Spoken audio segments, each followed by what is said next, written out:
Hello, everyone. Welcome to Talking Logistics, where we have conversations with thought leaders and newsmakers in the supply chain logistics industry. It's my great pleasure to welcome today's program George Swartz, who is VP of Shipper Solution Sales at Loadsmart. And today we're going to talk about how managed transportation services enable resilient supply chains. So here we are already in the second quarter of 2024. And I think it's fair to say that we continue to live in interesting times, especially if you're a transportation professional. We might still be in a quote unquote shippers market, but as we've learned, so many times before, the pendulum can quickly swing in the other direction, without any warning. So, which is why creating resilient supply chains, remains so important, especially from a transportation perspective. So what does creating a resilient supply chain mean, particularly from a transportation perspective? And how does managed transportation services help enable it?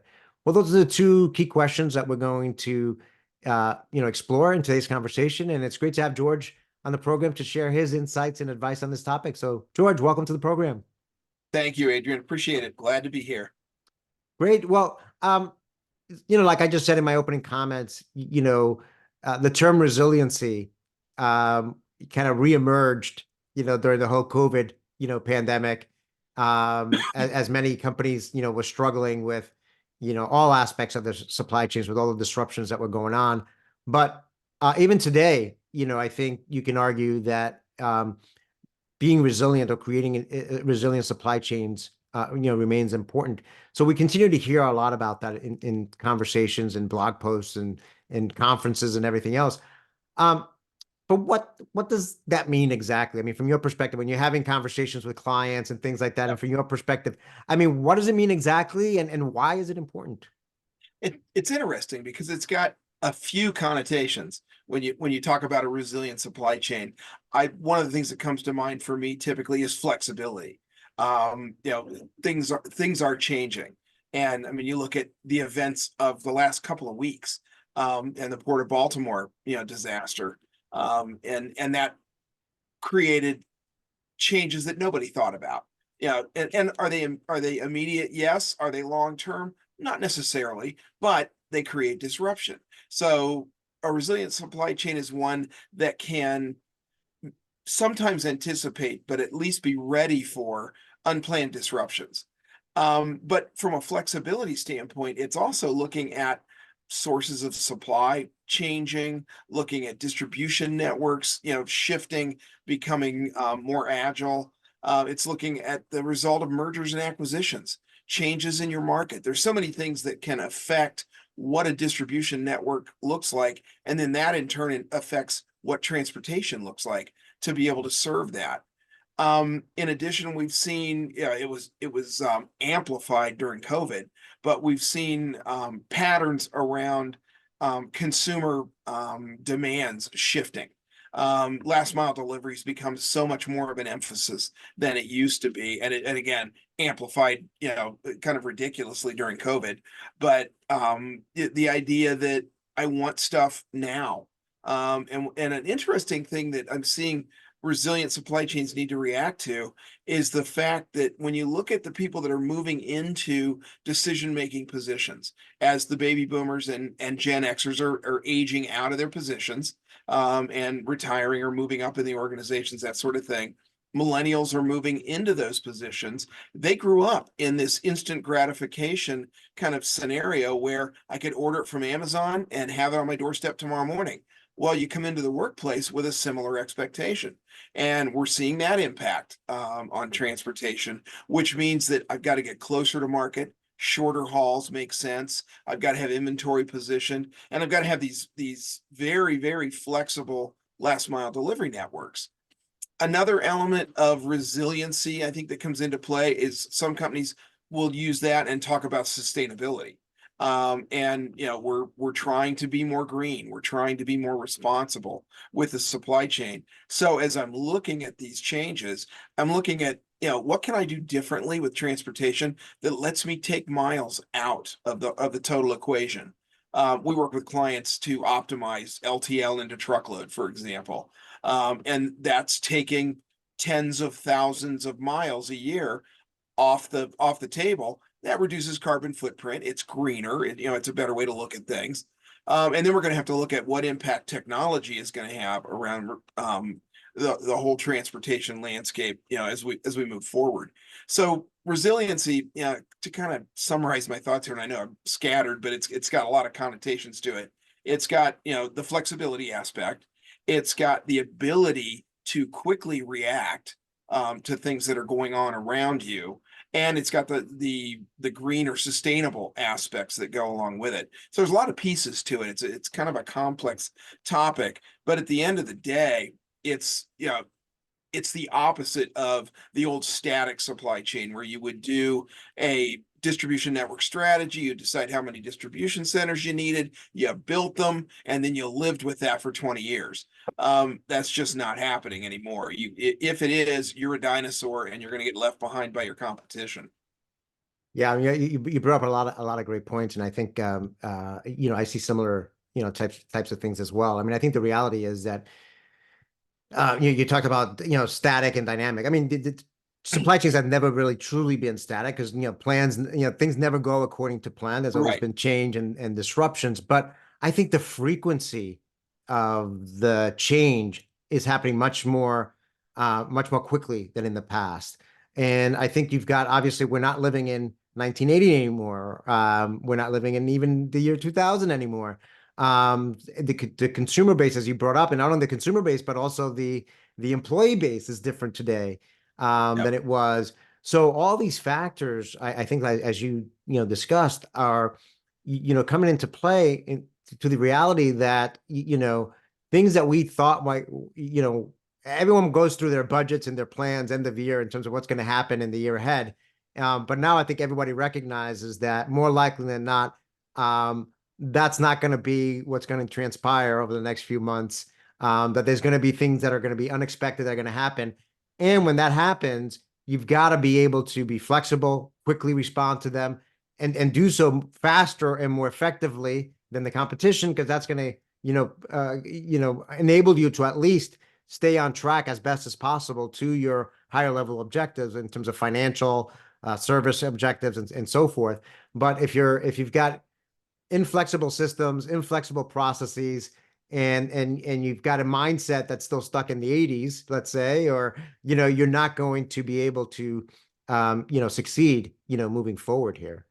Yep. And I think a great example here recently, again, we talked about, very recent with Port of Baltimore, and they're already, working through the plans to get the ship channel open so that, at least that portion of the impact will be lessened. I look at, the issues we've been having with the Panama Canal and, the resilient carriers and providers enacted land bridges immediately to rail product across and transload it so that it didn't have to stop the flow of goods. So it may not be the perfect solution, but it allowed them to keep going. And, that demonstrates creativity and resiliency in that supply chain. We see it every time there's a major natural disaster. We see it, with different things that happen around the world. World world politics are having a major impact on the supply chain right now too, with the issues with the Red Sea and the Suez. And we're going to continue to have disruptions, while we're in kind of this volatile political environment too. And we just have to keep looking for creative ways to solve that. The other thing I think that companies that are embracing supply chain resiliency are doing is they're doing a bit of what if planning. They're doing, call it disaster preparedness at this point, but they're coming up with, thinking through, what if this happens? What if that happens? What's my reaction to it? So that I'm not caught flat-footed every time there's a situation that disrupts the supply chain. And by doing that, I at least have thought through, have made some kind of contingency planning about how I'm going to react to it. Yeah, I mean that last point, it reminds me of the saying, right? Failure to prepare is preparing to fail, right? Yep, So, absolutely. and I think that's that's a motto that I think everyone in supply chain logistics and particularly in transportation management can take to heart. So you already touched a little bit about this, but I'm kind of curious to maybe expand on it a little bit. So in light of everything we just talked about, I mean, how is the transportation landscape, changing or need to change again Yeah. in response to all of these, challenges and risks that are out there? We have a number of things going on because there's several factors impacting it. I mean, there's always the traditional, yeah, and we always hear there's driver shortages, and there are. I mean, if you look today, there's a couple things feeding into this. When I look at the Gen Zers, the millennials, the folks that are coming up, they're not going into that as a profession.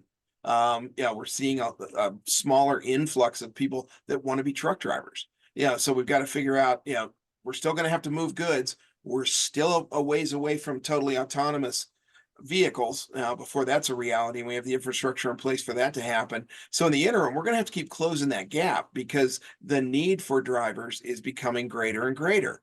And then add to that, we're not in we're not building our military as large as we used to. And the reason I bring that up, that used to be a great source of drivers.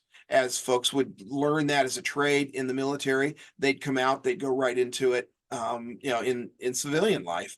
And we're not seeing near the influx of that. In fact, it's the same phenomena that airlines are going through with not having pilots. We're not training near as many military pilots as we used to, which was a great training ground for commercial pilots. And that not only affects commercial, but it also affects air freight and anything else that we need to fly. So you have that impact, where I've got less labor than I need. We've got to get creative in terms of how we're going to attract people into this. I think the advance of EV and trucking will help with this. It's a matter of how quickly it can happen because an EV based tractor trailer or cargo truck is going to be easier to train on, easier to drive, easier to operate than a traditional tractor trailer is today. So that's going to help. I saw a great example. I actually saw it from a friend of mine from Europe who was talking about his son, who's a big gamer, was playing a tractor trailer based, cargo delivery based game now online and playing with his buddies. And they're connected, just like they would be truckers with radios and talking and making deliveries, and their metrics are around on time delivery and that sort of thing. It intrigued me, kind of the same way that we're getting folks attracted to being pilots through video games and through gaming. There could be a path there to attract people into truck driving.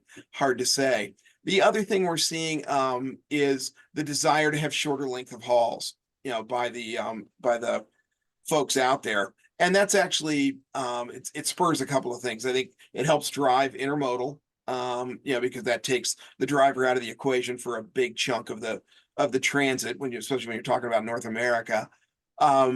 We're seeing a lot more folks moving into the gig economy and last mile delivery. Whether it's working part-time, driving an Amazon van, or driving an Uber Eats type thing or an Uber Freight. Various different gig economy delivery methods for last mile delivery that are attracting someone who's not necessarily looking for 40 hours and looking to be over the road and those kind of things. So you got some things going on there. And then I think we're seeing a lot more micro fulfillment being set up, which is putting goods closer to the market, a lot more short haul for final delivery and for cargo delivery into customers, into retailers, into those sort of things. So you got a bunch of those things that are changing the transportation landscape. And then I think you're gonna continue to see companies pushing towards regional operations, pushing more to intermodal and to rail instead of over the road coast to coast tractor trailer. So those are some of the things that I see that kind of are shaping and changing the transportation landscape out there. Yeah, no, again, a lot of great points there. I mean, a couple of other things that I see, I just kind of curious what you think. I mean, certainly we've seen, when I started as an industry analyst, 25 years ago, virtually no one outside of, very niche areas were doing parcel, right? And Yeah. and parcel was like minuscule part of their transportation budget. But now obviously for retailers, it's a big part of because of the e-commerce boom, Yep. and even manufacturers are parcel is becoming, part of their, transportation spend, a growing part of their transportation spend. So I think that's one area that I've seen. And the other one that I've seen is also just in the procurement, kind of the mindset that a lot of companies have with procurement, like we were talking about earlier. It used to be, you would set up your procurement contract, procurement engagement, you had your contracts, and then you wouldn't think about it or look at it for the balance of the year until the next procurement cycle. But now, we're kind of seeing kind of companies looking at spot and contract in a more fluid, so more mini bids, more, kind of revisiting certain areas or geographies or problem lanes on a more frequent basis. So again, another example of that resiliency, that dynamic nature, even, affecting the procurement side of things. Are you seeing that as well? Absolutely. I mean, you think you were talking about, let's go back to, 2000, even 2010. Your basic company did an annual bid, and they would, they try to squeeze their rates down 2 or 3%, lock in their core carriers, and then just sit there.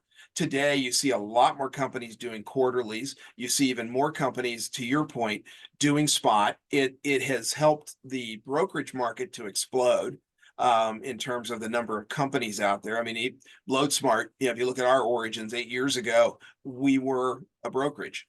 That's how we came to be, and then we added the rest of our services around that.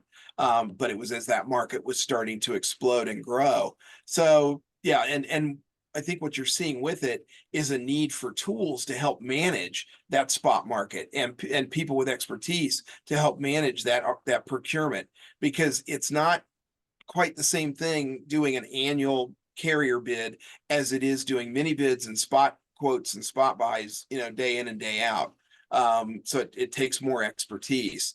And then you couple that with the fact, and we talked about it on the truck driver side, but on the operations side, if you look at people going into logistics and supply chain, it's not a big field for Gen Zers and millennials to go into, not in the numbers that Gen Xers and boomers went into it. So we've got a bit of a talent drain there too, which opens the door for organizations like Loadsmart and others that can help manage that, manage everything from the procurement cycle with all the complexities we talked about, all the way through execution. So that brings me, that last point brings me to my next question. I mean, historically, when it came to, managing the transportation operations, I mean, companies really had two basic options, right? Either they could invest internally, right? So invest in the people, build up, their transportation department, invest in technology, implement their own, TMS, and then manage the operations themselves, or they would just like hand over the keys to a 3PL and outsource everything, to them. I mean, are those still kind of the only two options that, shippers have out there? Yeah, no, you're seeing hybrids, that have emerged. If you look at our managed transportation group, for example, within Loadsmart, we can do turnkey. We can take over the whole operation if that's what you want.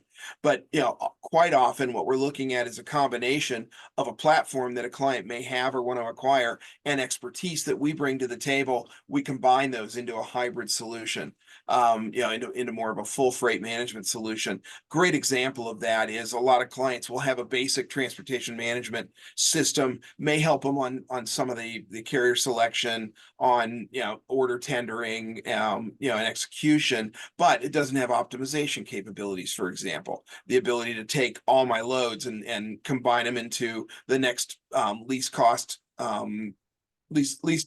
denominator mode. In other words, taking LTLs and making them larger shipments, or truckloads with stop offs, looking at my truckloads, figuring out when I can do intermodal.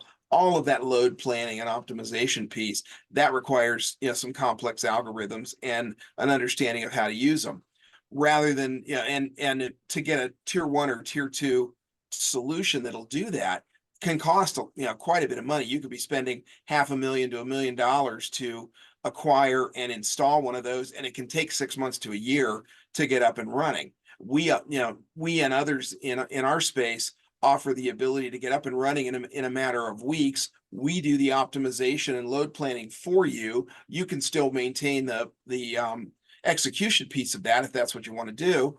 And then we'll provide technology to do tracking and tracing, to manage the whole RFP piece on the front end, so that in the market you're seeing these hybrid models come up, and we continue to adapt. We've got a number of capabilities. We look at each client's situation kind of uniquely, and with a custom set of eyes to figure out, all right, what makes the most sense for what you're doing.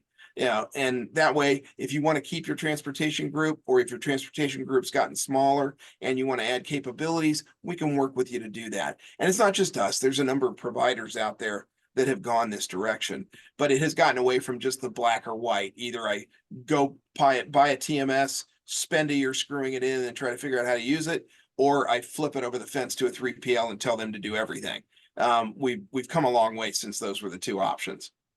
Yeah, and I've been a big fan of the MTS model because I think, I almost equate it to cloud computing, right? So if you look at cloud computing, there are times where you might need more computing power to solve different problems or whatever. So the nice thing about cloud computing is that you don't have to invest in additional servers and additional, hardware and so forth when you need, when you have peaks and valleys of need for computing power. The problem is that, you can invest in all this additional hardware, but you won't need it for half the year, or you only need it for certain periods of time.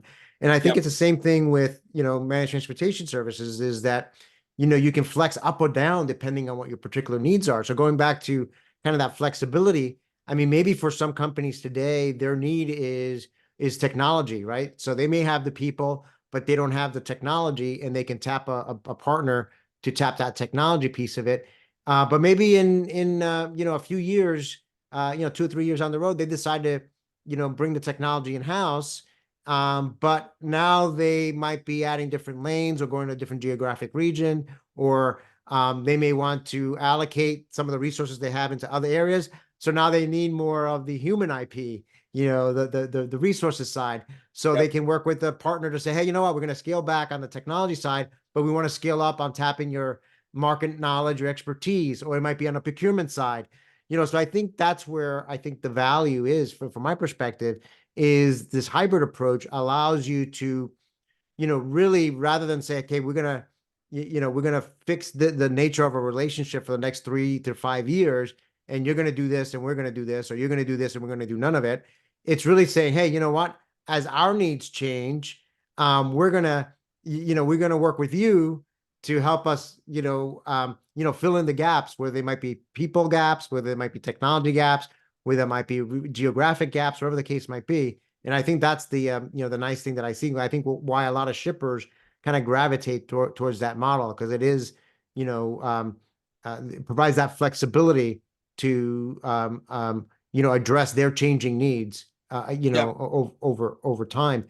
Well, So go it ahead. lets them take advantage of leverage as well, because if you think of a used optimization as a example, typically the client will get, X number of orders coming down a day. They're looking at a bunch of LTLs that they want to figure out how best to handle. Using an optimization tool might take a couple hours a day, to do their planning and figure out their loads, etc. But they've got a resource that they've trained on that, and that's their job. Where we would run it through a center of excellence where we're getting the orders in, we're leveraging a team across multiple clients for the optimization piece, and we can get much better economies of scale, with doing that, and the client gets the full benefit of the expertise that we have, not having to buy the technology to be able to do it, etc. Yeah, that's a good example. So, I mean, what attributes or capabilities should companies look for in a managed transportation service provider, particularly if they're looking to create a more resilient supply chain? Yep.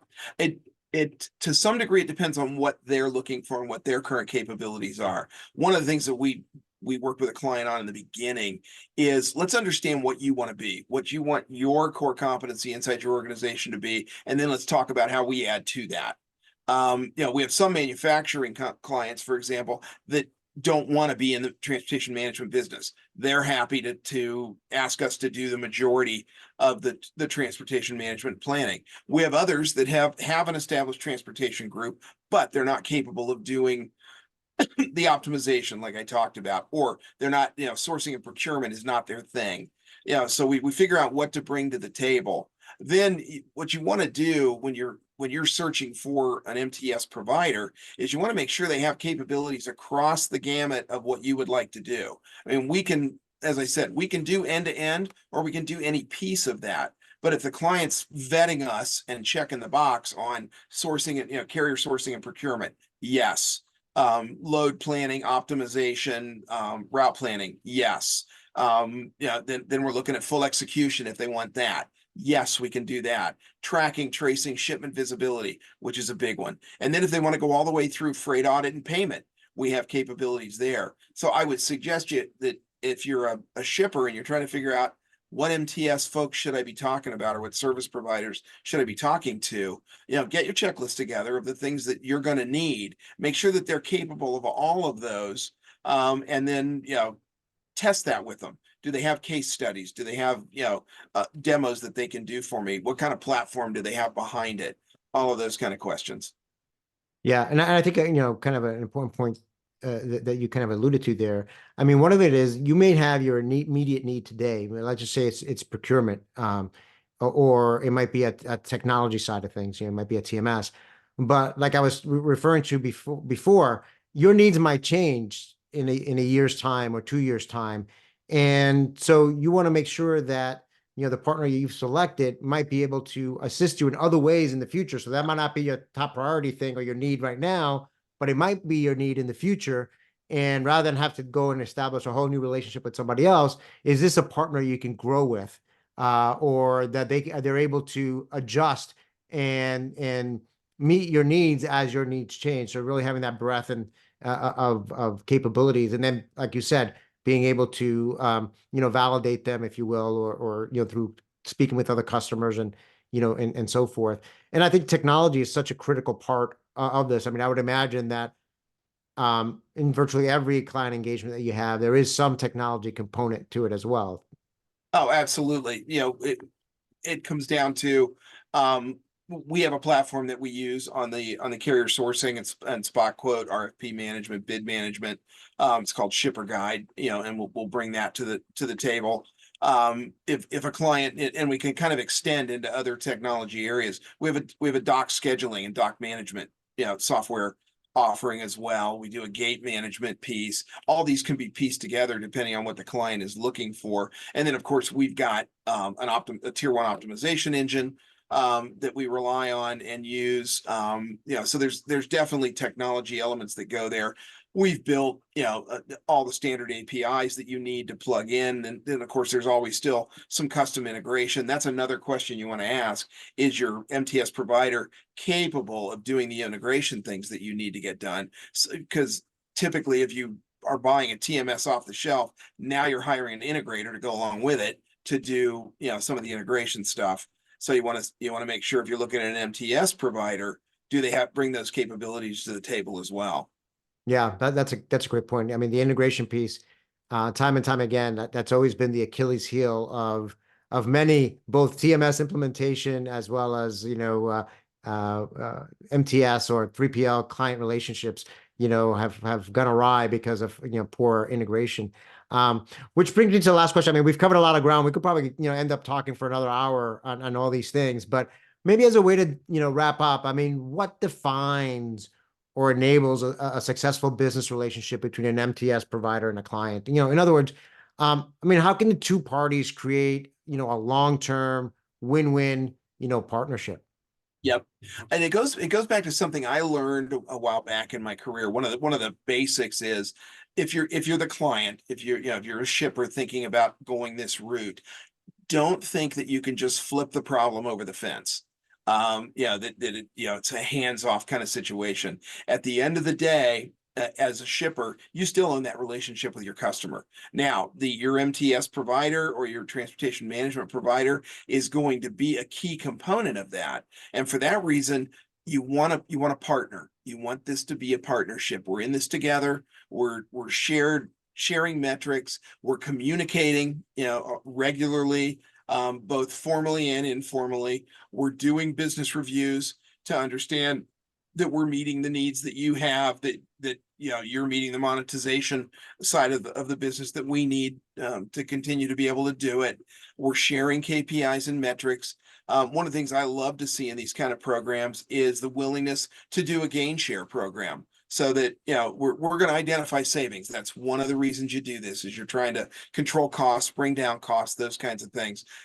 A great relationship can be built if you establish baselines across the areas where you're going to save, and be willing to incent your provider by doing a gain share program. And it may be nominal. You may share 10% of the savings, with the provider, but it keeps continuous improvement going. It keeps motivation, where you want it to be, and everybody's got some skin in the game. But it really, the one word that really defines success for this is it's a partnership. That's a great point, and I've said the same thing to many companies as well. You may be outsourcing all or just parts of your operations, but you're not outsourcing responsibility. You're ultimately responsible at the end of the day to your end client, who, in terms of cost and service requirements and so forth.